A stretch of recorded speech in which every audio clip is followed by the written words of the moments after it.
Zohran Mamdani has a smiling problem. Not because he is particularly happy. After all, he is involved in American politics. The problem is that Mamdani, like a number of Muslim public figures in America, appears obligated to smile constantly. Not a normal smile, but the reassuring smile of a man trying to convince airport security that he has never had a negative thought. Decades of propaganda have left Muslims in American public life with roughly two acceptable facial expressions. Conservatives gave us the angry Muslim, foreign, bearded, furious, shouting in Arabic and apparently never more than 5 minutes away from an explosion. Liberals, pretending to be appalled by this stereotype, created a second one, the good Muslim. Educated, assimilated, patient, friendly, smiling like somebody has a gun behind the camera. For just as many years and probably longer, American popular culture had a remarkably efficient vocabulary for depicting Muslims and Middle Easterners. There was the terrorist, the oil sheik, the irrational dictator, the oppressed woman, the screaming mob, and the suicide bomber. Above them all stood the angry Muslim, a fascinating creature who apparently had no job, family, hobbies, lower back pain, or opinion about the neighbor's dog. He simply stood in a desert shouting. During the War on Terror, he practically became a cast member on cable news. Americans saw Osama bin Laden holding rifles, Saddam Hussein scowling, militants firing weapons, crowds burning flags, and endless grainy footage of angry men whose names nobody needed to learn. Hundreds of millions of people, teachers, mechanics, grandmothers, accountants, intellectuals, adulterers, idiots, and guys who owed somebody $20, were compressed into one enormous Muslim yelling somewhere east of Greece. Hollywood helped. Rules of engagement turned Yemeni civilians, including women and children, into participants in an attack on American Marines. Other films returned repeatedly to familiar territory: Somali fighters in Black Hawk Down, terrorism and espionage in Body of Lies, interrogation and terrorism in Zero Dark 30, and Iraqi insurgents lurking everywhere in American Sniper. Eventually, Hollywood barely needed a story. Beard, gun, mosque, desert, shouting. Congratulations. Your audience has written the Muslim character for you. Comedy occasionally claims an exemption because it's satire. Sacha Baron Cohen's The Dictator stuffs an impressive collection of Middle Eastern stereotypes into Admiral General Aladdin: violence, misogyny, sexual depravity, stupidity, irrationality, and dictatorship. His defenders reasonably argue that the stereotype is exaggerated precisely so the audience can recognize its absurdity. The problem is that satire cannot follow everyone home afterward and explain the joke. There also comes a point when repeatedly humiliating people already burdened by a stereotype and 100,000 tons of freedom bombs ceases to look like satire. It is important to remember that a bully does not become a philosopher merely because he acquires good timing. Bill Maher and Sam Harris offer the respectable version. Respectability is one of America's finest inventions. Take an ugly idea, put it under studio lighting, add a jacket, and suddenly you can be as bigoted as you want. Maher has spoken about Muslims not merely as followers of a religion he dislikes but as a demographic threat to Western civilization. Harris famously called Islam the motherlode of bad ideas.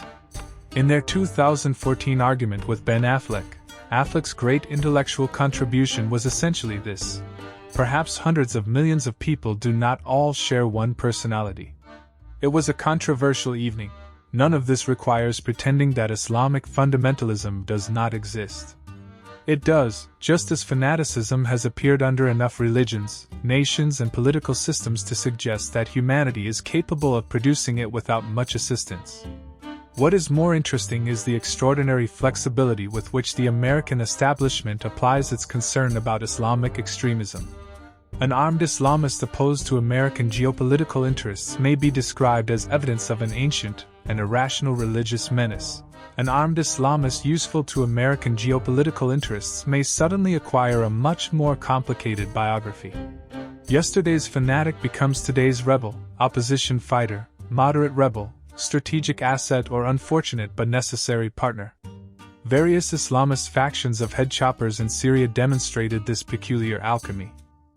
Their theology did not necessarily change, nor did their weapons, but their usefulness did, and usefulness has always been one of Washington's more reliable instruments of moral philosophy.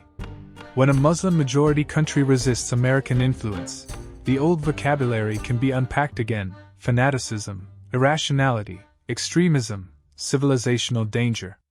The question always boils down to whether the fundamentalist in question is pointing his rifle in a convenient direction. It is into this cultural inheritance that politicians such as Zohran Mamdani and Abdul El-Sayed arrive. The ordinary American politician enjoys an extraordinary freedom of emotional expression. Lindsey Graham can speak with extraordinary enthusiasm about bombing schools in Iran. Joe Biden and Donald Trump can level Gaza to the ground. Hillary Clinton could maniacally laugh at butchering Muammar Gaddafi and deliver the infamous line, "We came, we saw, he died," without anyone convening a panel to investigate whether her behavior revealed some dark pathology inherent in Western civilization. And they can all be friends with Jeffrey Epstein. The Muslim politician does not enjoy quite the same luxury. A photo of him genuinely furious can be detached from whatever produced the fury and placed effortlessly beside an image Americans have been trained for decades to recognize. The safest solution is therefore obvious: smile. Smile when somebody insults you. Smile when discussing horrifying subjects. Smile when a television host asks whether you secretly dislike America. Smile while explaining once again that you are not personally responsible for the conduct of nearly 2 billion strangers who happen to share your religion. The objective is to become so visibly agreeable that no reasonable person could confuse you with the monster already waiting in his imagination. The result, though, is another caricature. The terrorist is replaced by the smiley face emoji. And this is where the supposedly opposite side begins contributing to the same problem. American liberals generally reject crude anti-Muslim bigotry. But liberals grew up watching many of the same movies, television reports, and political narratives as conservatives did. They are not magically immune to the cultural associations surrounding Muslims. "Look how normal Muslims are," has become the typical response when discussing Zohran Mamdani and Abdul El-Sayed. "Look how friendly, rational, and peaceful they are. Look how much they laugh and how wonderfully they fit in." All this creates a strange liberal archetype of the good Muslim: educated, moderate, cheerful, tolerant, perfectly assimilated, and almost supernaturally patient. The intention is certainly more generous, but there remains something condescending about congratulating a grown man for appearing harmless. Nobody introduces an Episcopalian politician by observing with admiration that he has never detonated anything. The conservative and liberal stereotypes therefore appear to contradict each other while actually squeezing the same person from opposite directions.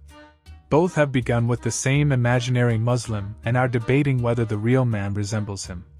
Neither leaves much space for the possibility that he might simply be an ordinary establishment bootlicker. This is the essence of the smiling problem.